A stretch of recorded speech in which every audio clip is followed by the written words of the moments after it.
Domino's pizza আর Pizza Hut এই টাইপের এই ব্র্যান্ডগুলো নিয়ে আজকে আমি কিছু কথা বলবো। এই ভিডিওটা আমার পোস্ট করার কোনো ইচ্ছাই ছিল না।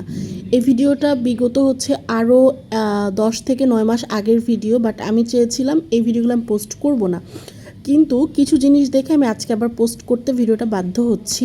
আমি 9 থেকে 10 মাস আগে একটা অফার দেখছিলাম যে ওদের 249 টাকায় ওরা একটা অফার দিচ্ছে, এখানে ছোট একটা পিৎজা থাকবে, তার সাথে একটা চকলেট বান থাকবে আর কোক থাকবে, মানে এমন টাইপের একটা অফার ছিল এই অফারটা। তো আমি ভিতরে যাই, গিয়ে ওদের পারমিশন নিয়ে ভিডিও করি। ওকে, এ পর্যন্ত সব ঠিকঠাক ছিল। ওরা পিকচারে দেখায় একটা জিনিস আর দেয় আর একটা জিনিস, মানে খাবারের টেস্টের কথা তো পরে বলবো, এটা লাস্ট। প্রথম কথা ওরা পিকচারে দেখায় একটা জিনিস, খাবার দেয় অন্যরকম। হ্যাঁ, আর 250 টাকা দিয়ে এরকম একটা মানে প্যাকেজ কে খাবে ভাই? 250 টাকার কি কোনো দাম নাই? এই ডমিনোজ পিৎজা, পিৎজা হাট, এদের খাবারের টেস্ট একদম বাজে। প্রাইস দিয়ে ভরে ফেলছে, মানে প্রাইস দিয়ে ভরে রাখছে। হ্যাঁ, এদের খাবার একদম টোটালি বাজে। আমি এখন যে পিৎজাটা খাচ্ছি এটা কি পিৎজা আমি সেটাও জানি না। আর টেস্টের কথা কি বলবো, মানে এমন পরিমাণ বাজে টেস্ট, আমি আসলে কি বলবো, আমার কিছু বলার নাই। এত এত জায়গায় পিৎজা খাই, এরকম বাজে টেস্ট আমি এখান থেকে এক্সপেক্টই করি নাই। কারণ এইখানের মানে এরকম একটা জায়গা থেকে, ডমিনোজ পিৎজার মতো একটা থেকে যে এরকম একটা পিৎজা আমাকে দিবে আমি কল্পনাই করতে পারি নাই। আমি ভিডিওটা করতাম না, জাস্ট করছিলাম যে হয়তো ভাবছি ভালো লাগবে, কিন্তু আমি আজকে পোস্ট করতাম না। আমি একটা নিউজেও দেখলাম ওদের কি বলে পিৎজা হাট নাকি সেল করে দিবে, হ্যান ত্যান সেই। আর ডমিনোজ পিৎজার কথা কি বলবো, ওদের এই কম্বোটা নেওয়ার পরে আমি খাবার নষ্ট করব না দেখে খাচ্ছি।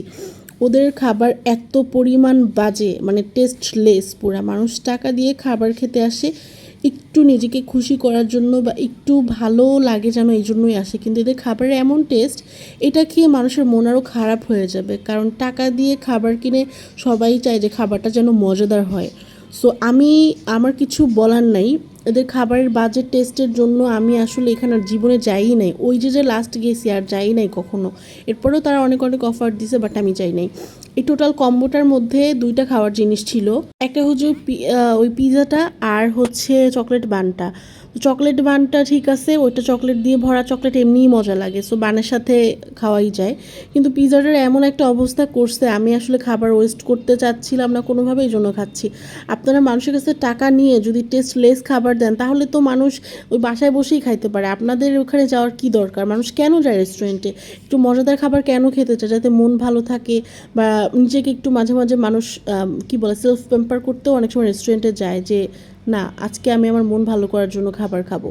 এক মানুষ খাবারটা শুধু ক্ষুধা লাগে এই জন্য খায় না, অনেকের কাছে খাবার খাওয়াটাও ভালো লাগে। হ্যাঁ, যেমন আমি অনেক পর্যাপ্ত পরিমাণ খাবার খেতে পারি। আমি ফুড লাভার, আমার খাবার যে কোনো খাবারই আমার অনেক বেশি পছন্দ। সো আপনারা যদি টাকা নিয়ে এইরকম সার্ভিস দেন, মানে এরকম বাজে খাবার দেন, তাহলে আপনাদের রেস্টুরেন্ট বন্ধ করে দেওয়াই উচিত। ঠিক আছে, আমার জাস্ট আর কিচ্ছু বলার নেই।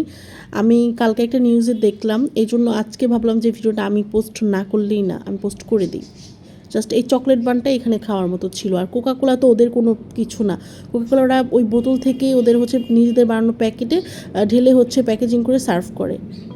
হ্যাঁ, আপনারা যদি পার্সোনালি এখানে কেউ খেয়ে থাকেন, আপনাদের জানাবেন, আপনাদের মতামতটা জানাবেন আমাকে। আমিও জানতে চাই আপনাদের মতামতটা আসলে কেমন, আপনাদের এক্সপিরিয়েন্স কেমন।